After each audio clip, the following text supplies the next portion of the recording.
Je suis ingénieur. Je travaille dans une entreprise qui s'appelle l'Institut de radioprotection et de sûreté nucléaire. C'est que j'ai été responsable à un moment de l'équipe d'intervention, donc des gens qui sont censés agir sur le terrain, j'ai envie de dire les deux pieds dedans. Et avec cette équipe-là, on est rapidement tombé d'accord pour essayer de faire les choses très différemment par rapport à ce qu'ils avaient connu avant. L'idée du livre, elle est venue, je dirais, un an après. Il part d'une question toute simple qui est ok, qu'est-ce que c'est qu'une équipe et qu'est-ce que ça veut dire gagner? Il y a des exemples dans le foot qui nous permettent d'avoir ces éléments-là. Ensuite, on essaye de voir ce qui fait la particularité du football et en quoi c'est intéressant pour l'entreprise. Bon, très clairement, la grande particularité du football par rapport à quasiment tous les autres sports, c'est qu'il y a une incertitude gigantesque. En fait, c'est très très dur de marquer un but. Il n'y en a pas beaucoup. Voilà. Et une petite équipe peut en battre une grosse. Ça arrive souvent. Tout ça, c'est pas complètement par hasard. C'est qu'il y a des règles, il y a un setup, si vous voulez, il y a une mise en place qui maximise quelque part ces incertitudes.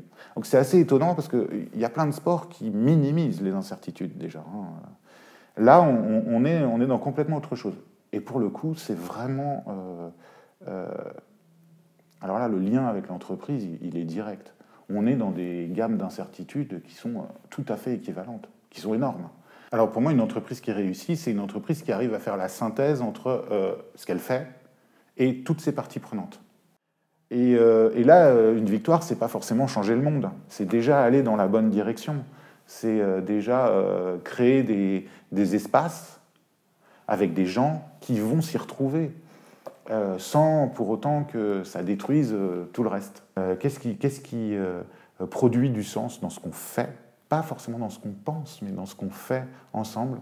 Et quelles sont les différentes stratégies pour amener comme ça une équipe à trouver du sens?